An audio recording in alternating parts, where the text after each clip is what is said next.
Hello, my loves. It's Danielle Mercurio, and welcome to another episode. Before we get into all of the juicy content, I want to give a shout out to everybody that reached out to me because I am part of, or this show rather, is a part of your Spotify wrap. Ah, that makes me so happy, truly. And it reminds me to keep doing what I'm doing. It's very easy sometimes to just be like, oh, do I really need to record an episode? Is anybody really listening? Is it just you know, chilling up in the ethers, but doesn't really have a place where it lands very often. And it's a beautiful reminder that yes, keep doing what you're doing, keep talking, keep sharing, and you make it worth it for me. You really, really do.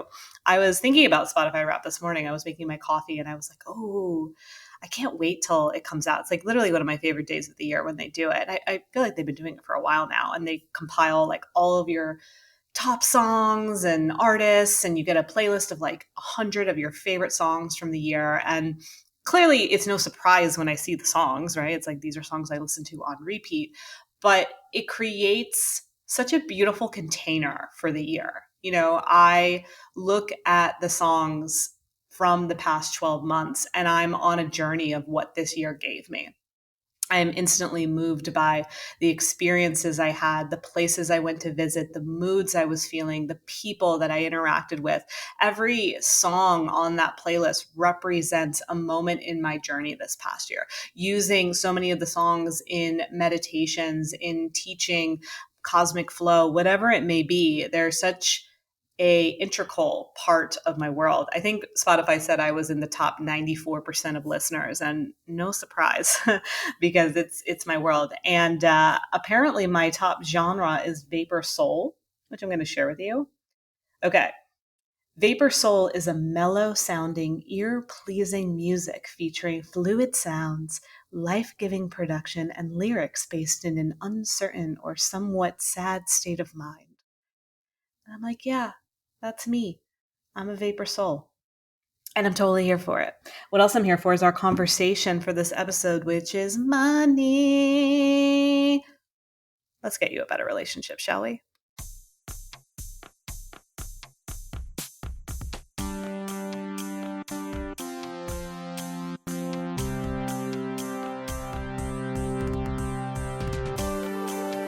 Danielle Mercurio. It's time for the show. Danielle, welcome to the show. Danielle Mercurio. Welcome to the show. Welcome to the show.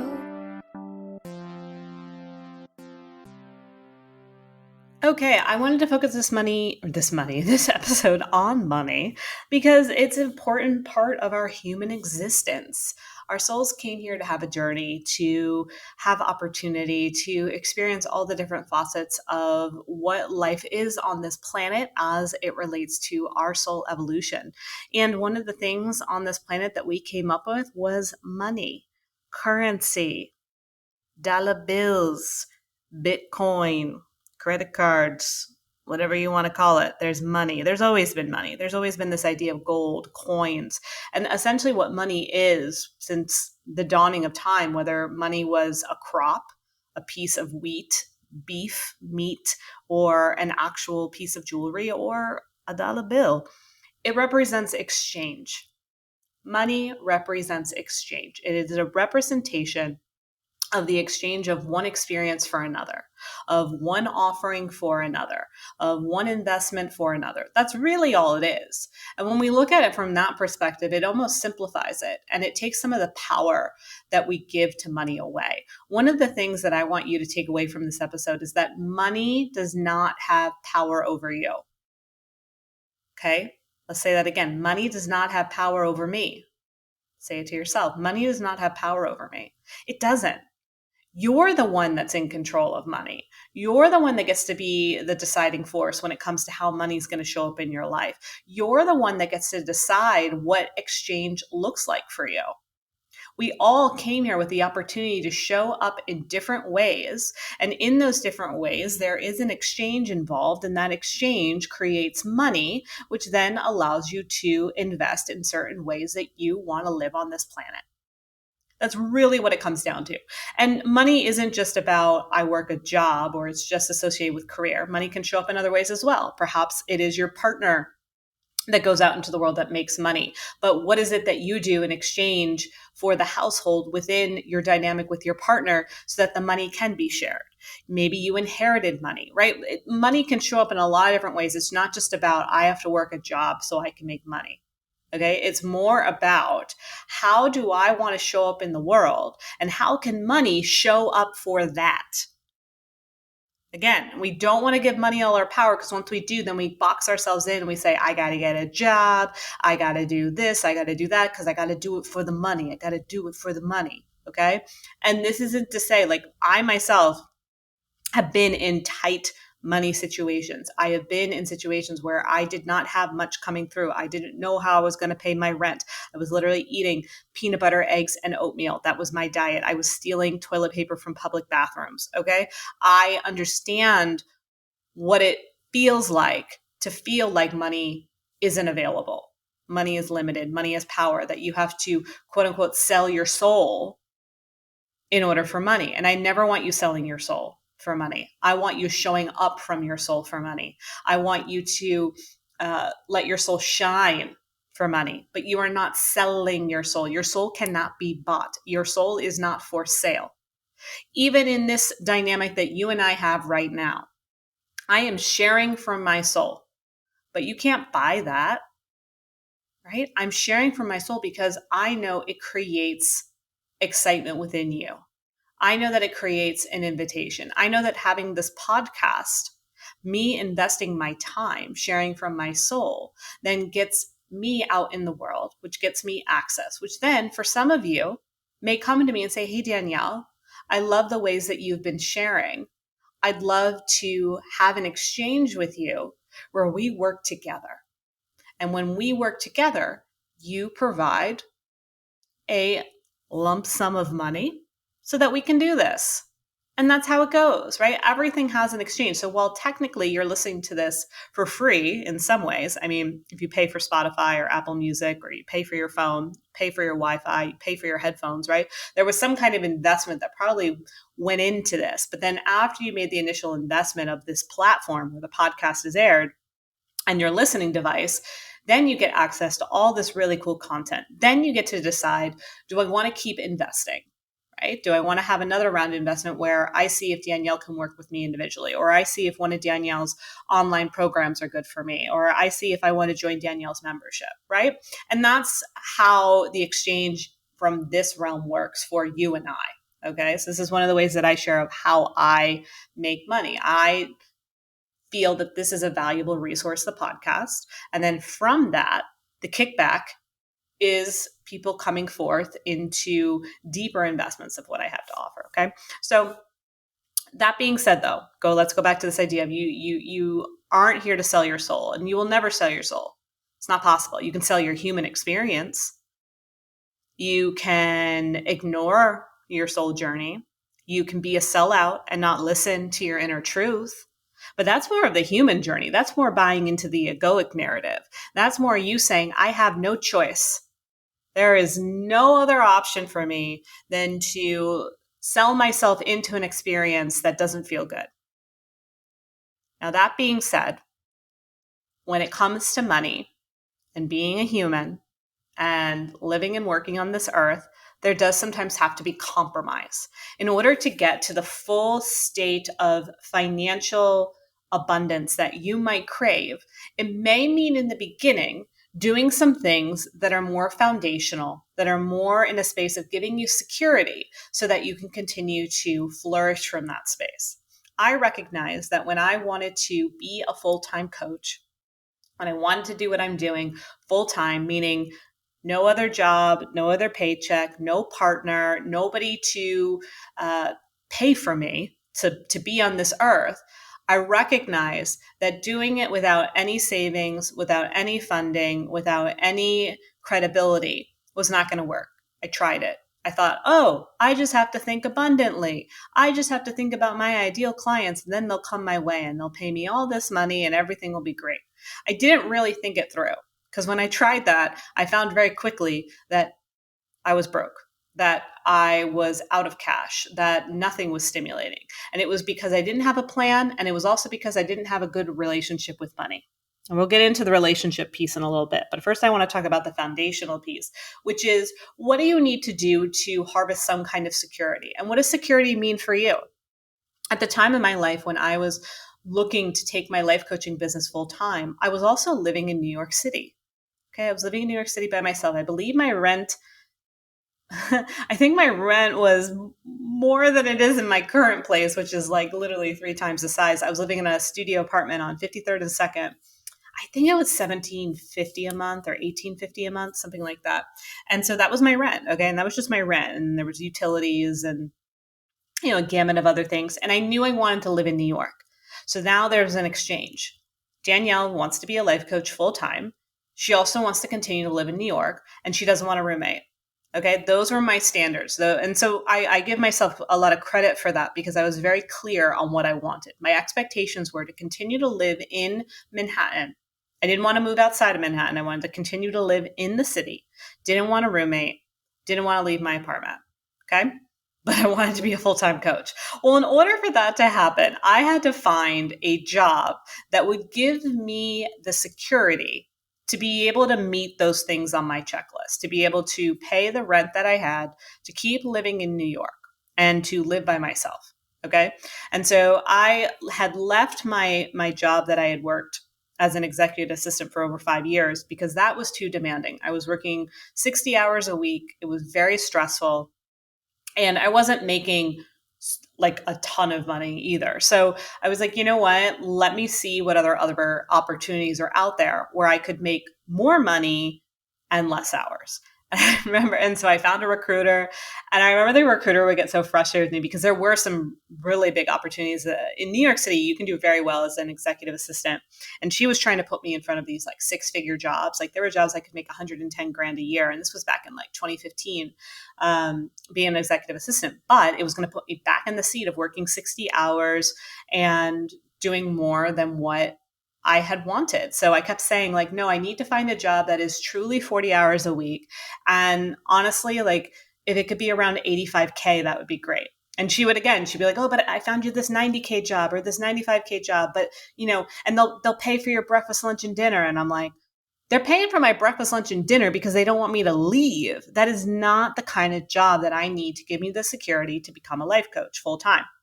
I mean, I wasn't telling her that, but I was just saying, I kept saying how my last job was too demanding and I was looking for a job that gave me better work-life balance. And I said that in my interviews too. I was very honest that I was looking for a work-life balance. So I wasn't being indirect with those companies. Yes, in the back of my mind, I was like, I'm going to only be here for a couple years because this is my foundation to be able to do life coaching full time. I didn't say that piece, but I was very transparent around not wanting to work a high stress job where I would be overworked beyond my expectations. And so I made that very clear and I found a job. I think they were paying me 83K. Perfect. Bills could get paid. I had insurance. I had, my family and different people off my back that are like, what are you going to do? Right. I was still able to live in New York, still able to be able to live by myself, still able to travel, do things with my friends, and most importantly, able to invest in my business.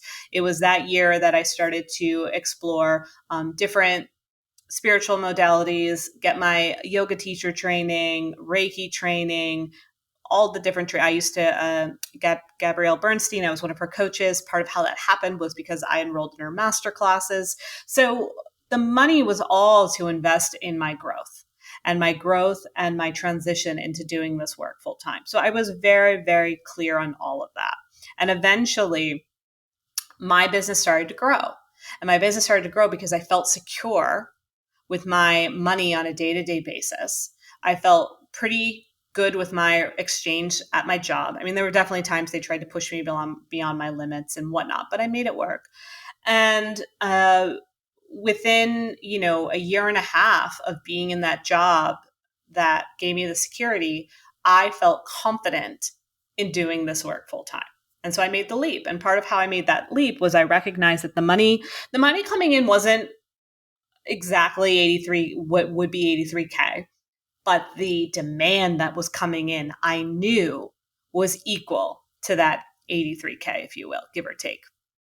The demand, I started to notice more people were reaching out, more people wanted to work with me, more people were interested in coaching, more people wanted packages, more people were coming to my workshops that I was holding in the city. I knew that the growth was showcasing the income that I would need to continue to be full-time.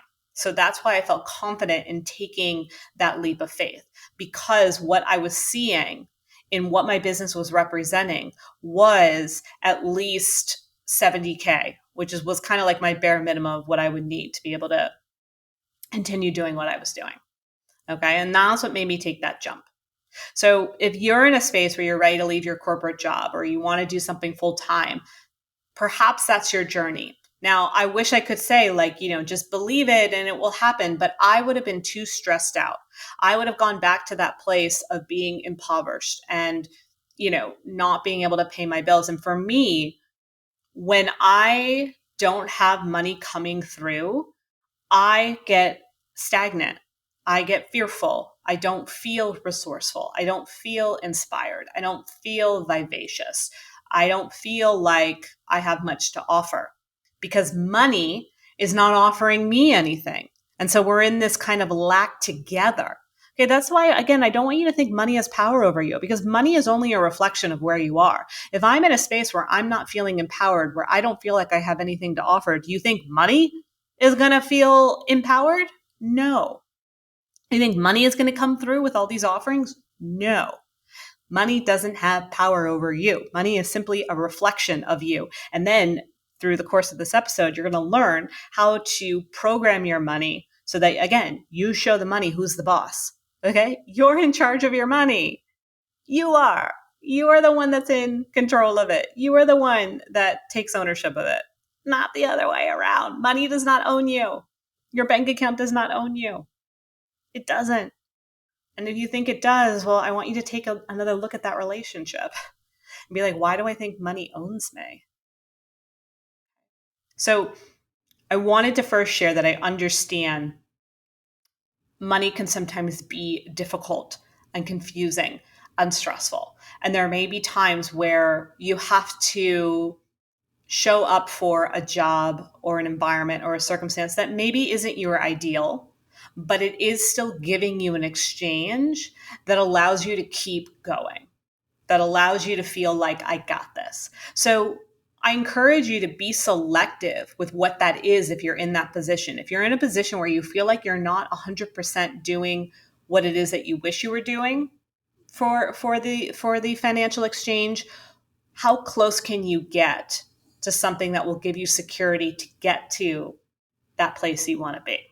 I was just at an event the other week, and one of the individuals, she's a Reiki practitioner here in Greenville. Her name is Angela, and she was sharing how she's a nurse full time and building her Reiki business. And, she was in a space where she was in one sector of being a nurse that was really hard, was very depressing. Some of the things that she was doing, a lot of prescription drugs and, just kind of feeling like all I'm doing is, dealing out prescriptions for people. I'm not really making an impact. And in the meantime, all I really want to be doing is growing my Reiki business and curating, a more sustainable income with that.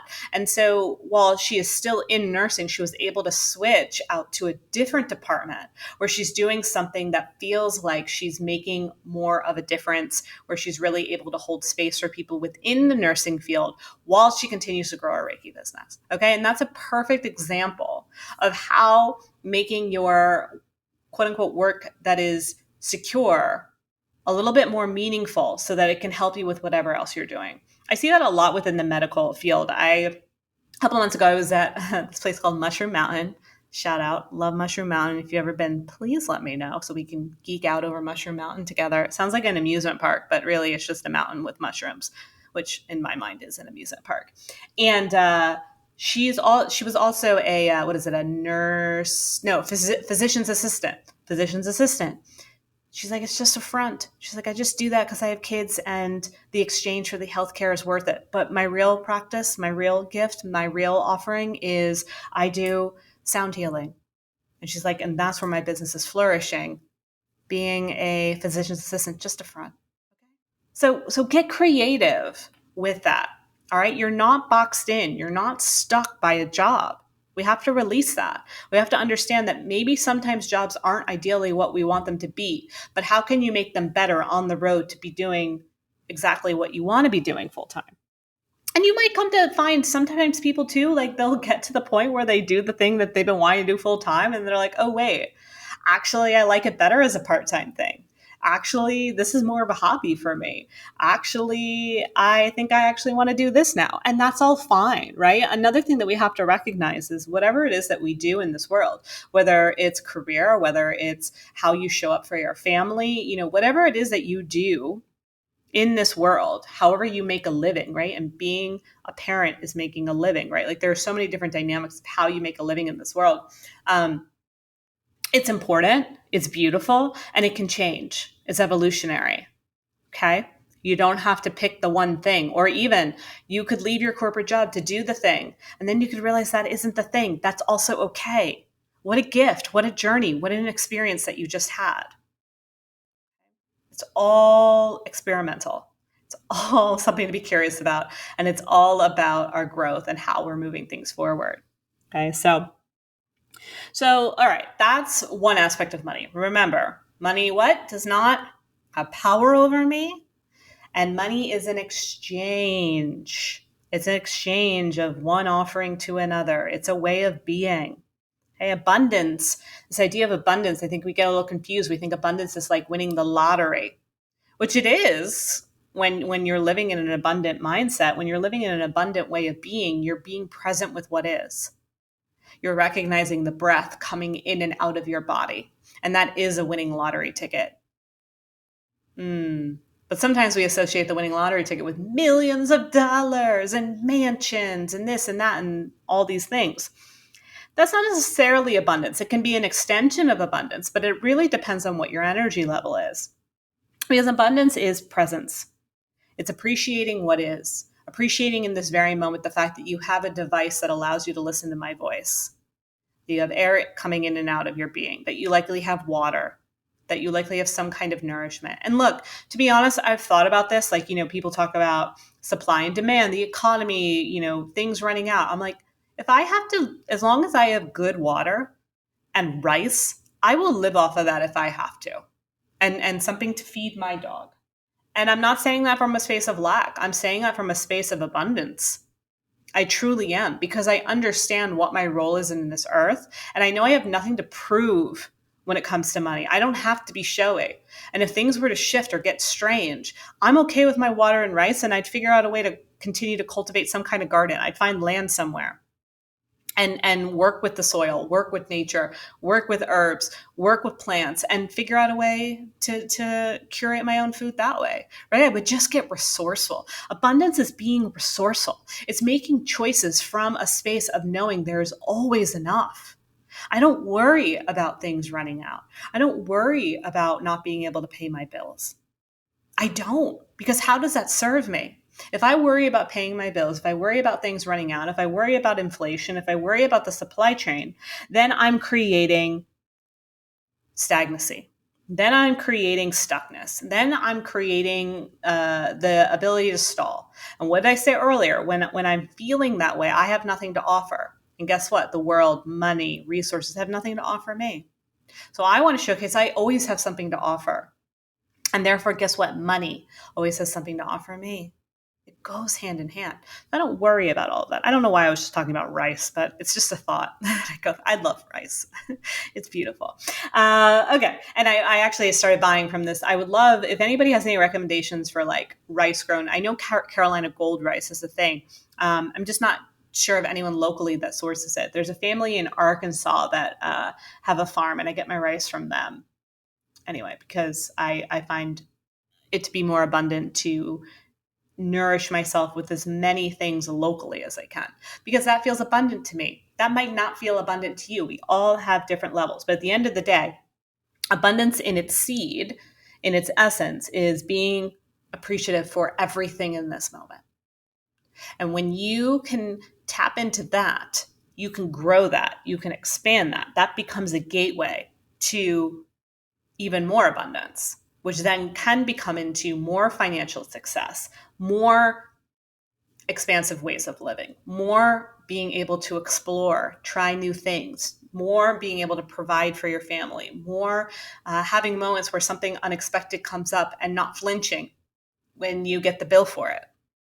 Okay, that is abundance, and the way that abundance grows is from that. Okay, I'm not knocking having a lot of money in your bank account. I think that's great because I think it's a reflection of you meeting your standards and you meeting your comfort levels and you living a life where you're not afraid of money. And it showcased that by how much you're able to carry, by how much you're able to hold, by how you're able to meet your needs resourcefully, by how you're able to buy things that bring you joy.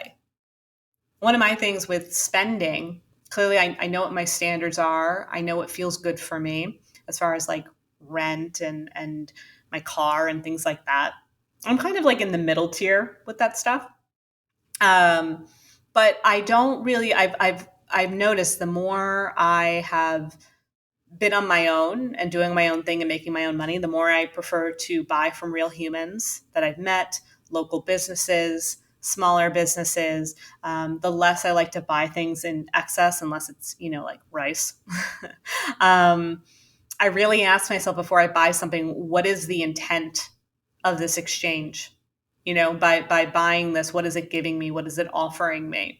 And I really try to think about that. And most of my money goes towards like incense, crystals, books, right? But they're all giving me something that I feel supports my way of being. And yet, if they were all to be taken away, I really would be okay. And I don't say that as an invitation for it to all go wrong, right? But I say it as an acknowledgement of what is, and understanding that I know I'm resourceful and I know that if things were to all fall apart, I could build them back up again. Okay. So that's something with the abundant mindset as well. Because again, abundance is the ability to always make new choices, always look at the side of growth, always look at opportunity. It's not just, again, having a lot of money. A lot of money is a side effect of having abundance, resourcefulness, ease in decision making.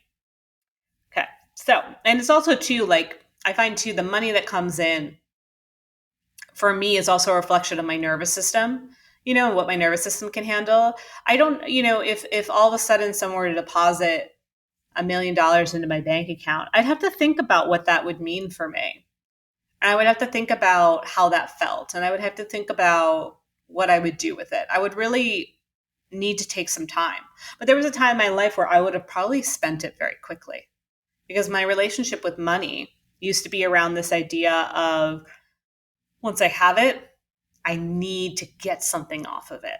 Having it isn't enough. I need to expand that high. So I'm going to spend.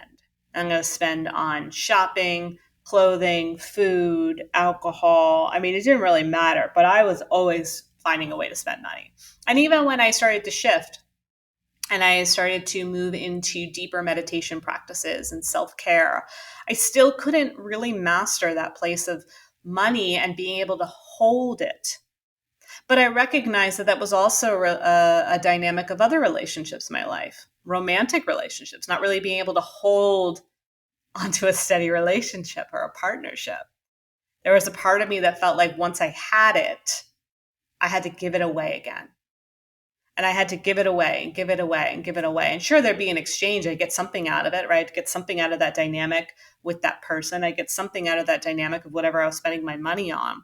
But in the longevity, I couldn't get things to last. I couldn't get my money to last because I didn't feel worthy of holding space for it.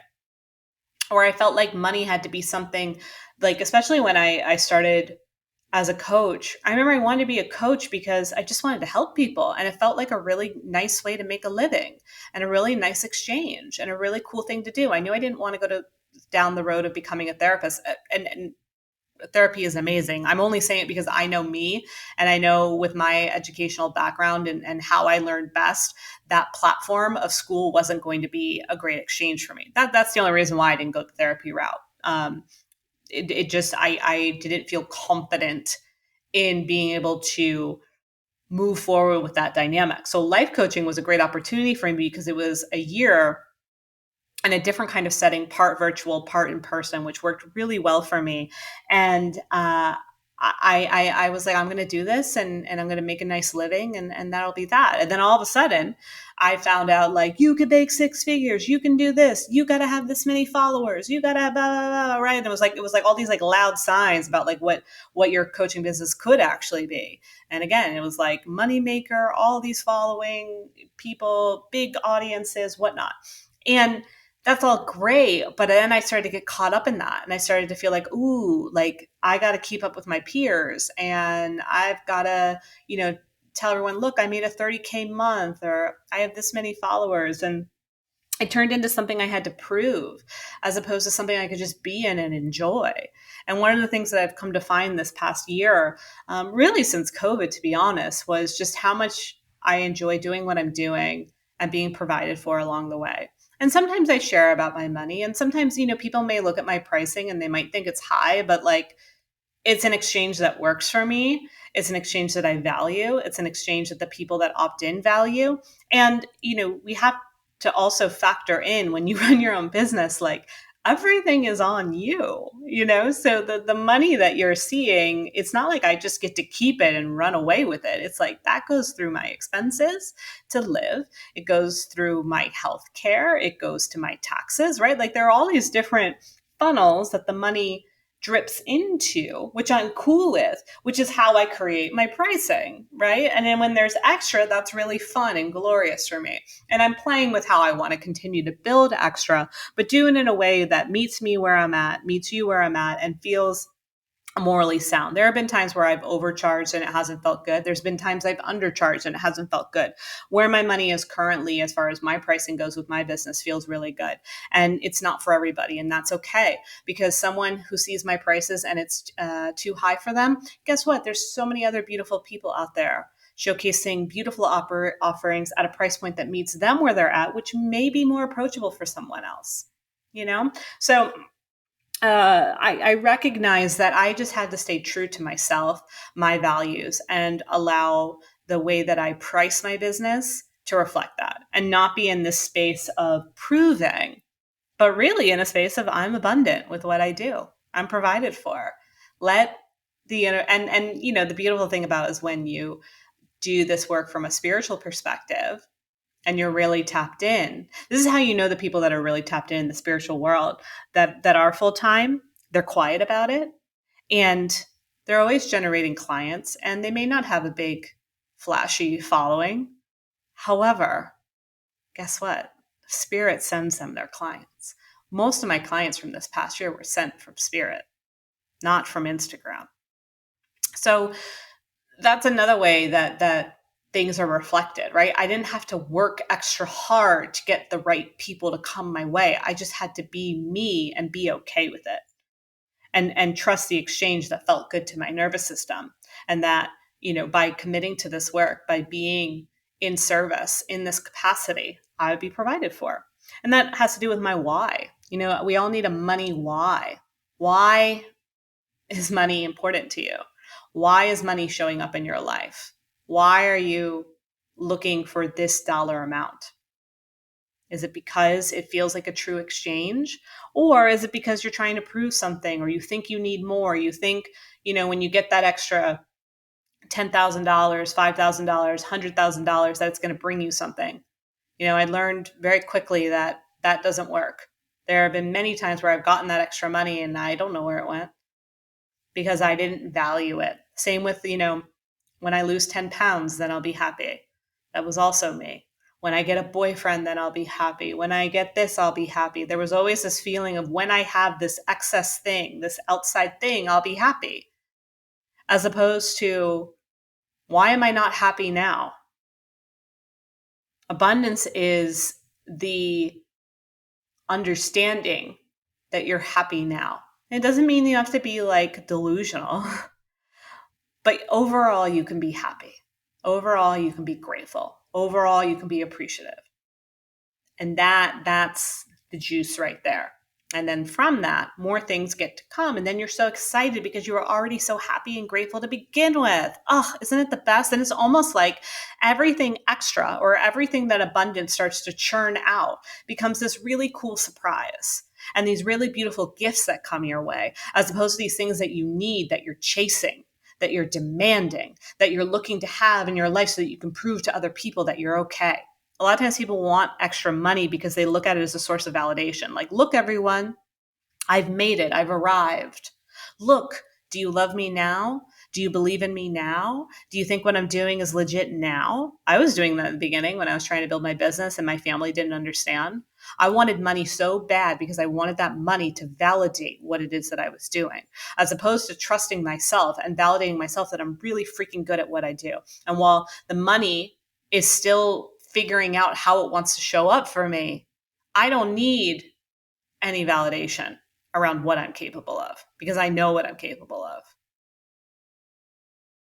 Things to think about. So, what is your money why?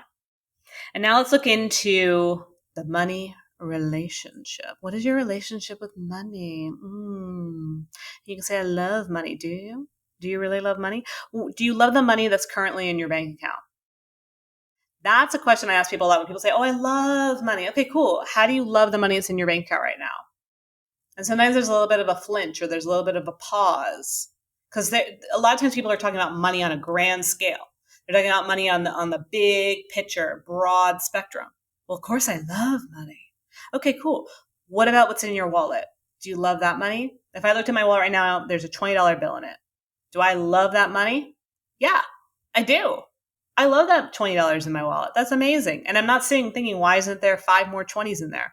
Because I don't know. I don't really need cash that much. I'm excited that I even have that cash in my wallet. That's like kind of a big deal these days to have cash. So, so I want you to ask yourself, what's your relationship with the current money that exists in your current reality? That means in your wallet, in your bank account, any other kind of maybe assets or funds that you have, your home, your car, okay, your child's education, whatever it may be. What are your feelings around that money? If you were to open up your bank account right now and look at, let's just say, your checking account, what is your feeling? Do you love money there? Because that's the ticket. You have to love the money that's currently available to you, whether it's 15 cents or $15 million, because money is the same in either capacity. It is. We give money power when we think $15 million has more power than 15 cents. Because technically, from the space of energetics, it doesn't. Money is just money. Money is just a reflection of where you are. And you can say, oh, but Danielle, you could do so much with $15 million. You can give back. Yeah, you can. 100%. However, you can't devalue 15 cents because at 15 cents, guess what? You can still do so much for the world. You can still give back. There's a lot of things you can do that don't involve money. You can smile at people. You can host free workshops. You can go to your garden and give someone some beautiful vegetables. There's a lot of things you can do when there's 15 cents in your bank account. There's a lot of things that you can still give. Your voice, a hug. Okay? So don't say that that's less valuable than $15 million. Is a hug for someone that's having a really bad day less valuable than $15 million? Things to think about. Again, you can have $1 million. You can have $15 million. However, that's going to be much more accessible and much more glorious if you're also okay with the fact that maybe you only have 15 cents. Okay. Money is just energy. It is just literally a currency that we've made up in this society. The earth doesn't even need money. Okay. The trees don't need money. Do the trees pay rent? Do the flowers pay rent? Do the little mushrooms on the luggy have a mortgage? No. Do the deer in the woods have to pay to live there? No. Okay. So we have to realize that money was just constructed by the society, and we have the ability, when we look at it from the form of the energetics, to participate that, and we can participate that in a way where we program our money so that we meet our needs and the needs of our life here on earth through this currency that we've created. But ultimately, we also have to be down with the fact that this earth does not actually cost you anything to live here. If you really wanted, you could go off the grid and live in the woods. I'm not saying you should, but I'm just saying that is also an option. There are a lot of ways to survive. And that comes down from, once again, an abundance mindset and realizing that abundance is being present in this moment and making choices from there and being resourceful from there. Okay. So let's go back to this idea of your relationship with money. And when you look at your bank account, let's say you look at your checking account and you see that there are $4,000 in there. $4,000, $168.23. Okay. That's glaring back at you. How do you feel about that? Can you be okay with that? Can you be like, wow, that's fantastic. Wow, that's awesome. And maybe there's a part of you that's like, I feel good about it, but I wish there was more. Okay. And that's fine. Let yourself be honest about what's coming through. Because it is from that space of honesty and transparency that you can get resourceful into how more can come through. As long as it's coming from that space of abundance and not that space of lack of, I wish I had more, I need more, what am I going to do? That's not where solutions come from. Solutions come from a higher space of recognizing, okay, I've got over $4,100 in my checking account. I would love to double that. I'd love to see $8,200 in my bank account. What fun ways could I show up? Or what fun ways could I be gifted? Or what fun ways could I be surprised with this doubling? I start to go into a space of inquiry. Further, if that money, okay, let's say you have $100 in your account, whatever it is, $2,000 in your account, $200,000 in your checking account. We're just doing checking because it's just easy to limit to one thing. If that money all of a sudden became a human and knocked on your door, what would that human version of your money look like? Would it be excited? Would it be happy to see you? Or would it be burnt out, depleted, feeling like it was lacking, feeling like it was doing a bad job? Sometimes we have to humanize our money to really understand our dynamic with it. And I recognize when I humanize my money, even during the course of doing this business full time, because it was interesting at first, I'd say my first 2 years, I was flourishing. I was making the money I wanted to make. I was doing the work I loved. I was definitely on this high. And then year 3 came. And all of a sudden, some of my old money wounds, all that energy of money, I need to spend it. Because again, I was getting caught in the game of having to prove money, and I was making this extra money and I didn't know what to do with it, right? And my money dynamics were getting really weird. And I noticed that my money was feeling overworked, was feeling resentful, was feeling passive aggressive, was feeling underappreciated. So I recognized that money knocking on my door, I got this version of this like slimy, sluggish, it had bad breath. It was lonely. It was tense. It was exhausted. And it was doing its best to keep showing up for me, to meet me where I was at, because I just kept demanding more of it. You need to be more. You need to be more. I need more of you. You're not enough. That's what I was telling my money. And so this human version of my money was beat up and depleted and exhausted because of that. And so I realized if I really wanted to have a good relationship with money, I had to go back to my money why. I had to go back to the space of what are my true needs when it comes to money? What is the true exchange that I'm looking for? And then further, how can I lift up my money? How can I empower it? So that when my money knocks on the door, we greet each other in a big hug and we are so excited to see each other and we are jumping up and down and I invite them in and we have a cocktail and we have a great time. That's how I want my money to be.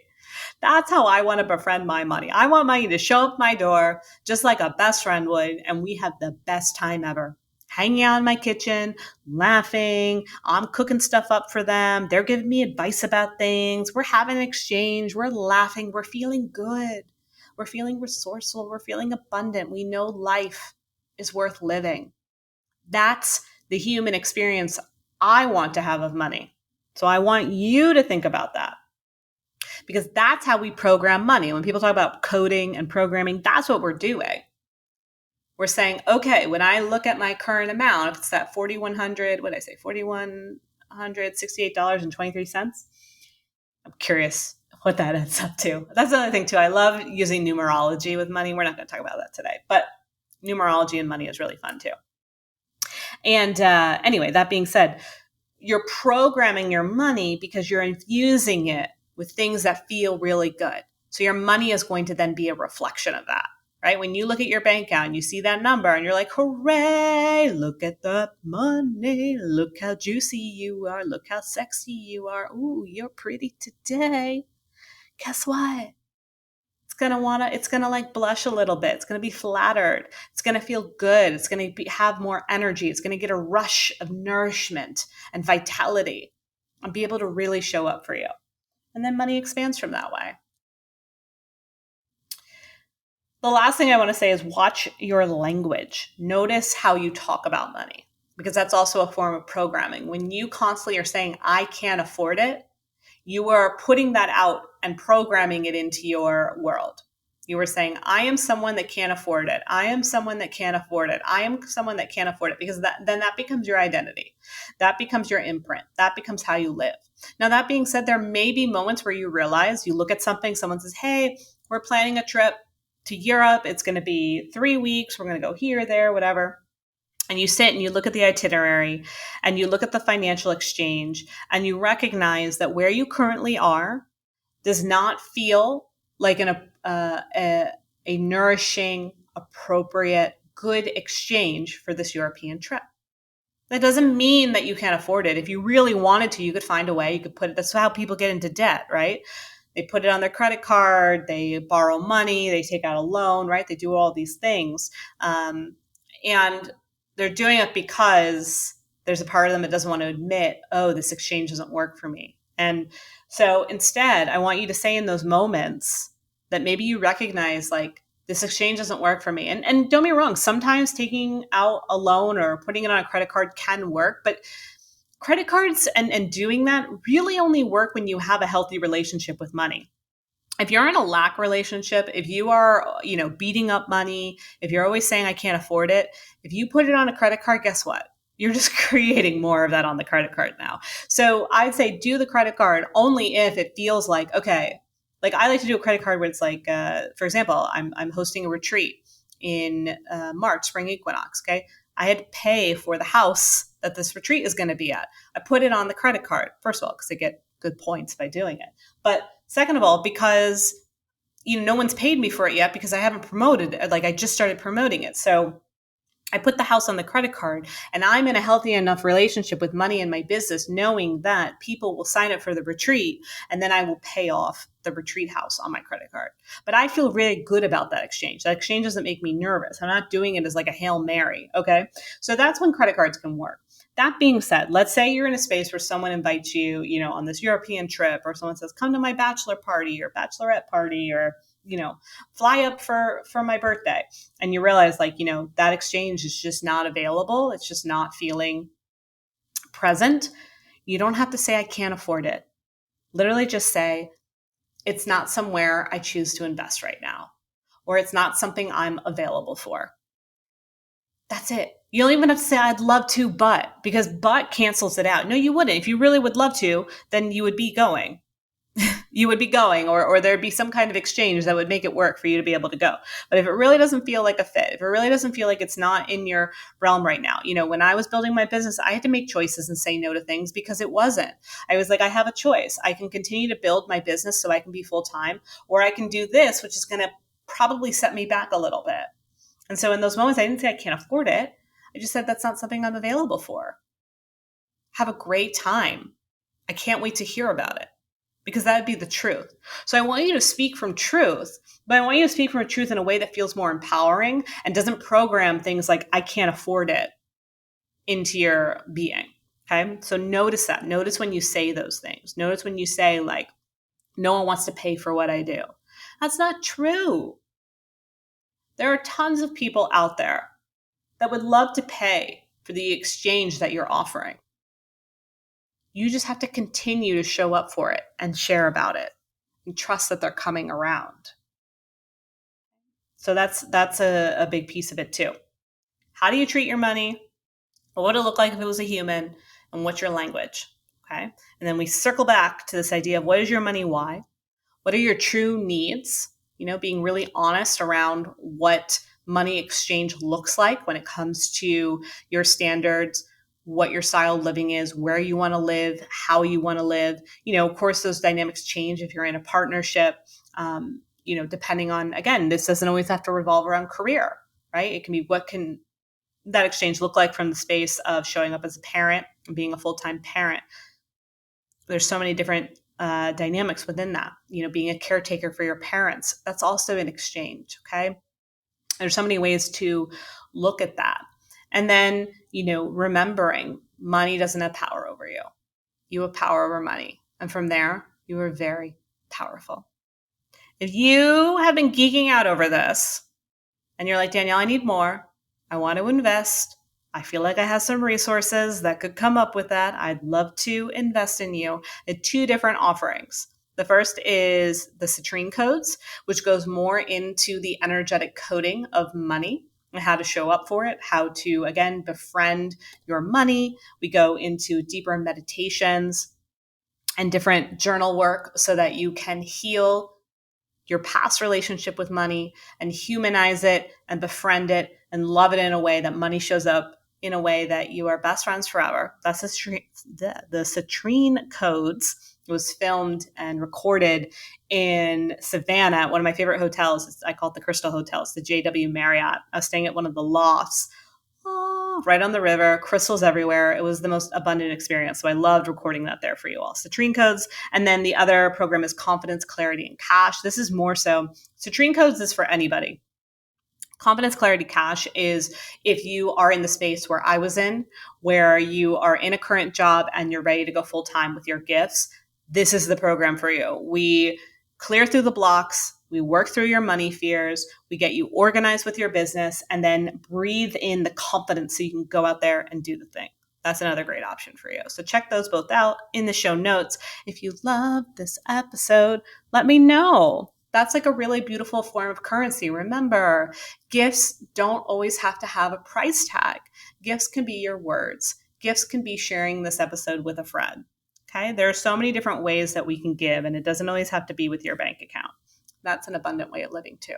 All right. I love you. Have a beautiful, abundant, resourceful day.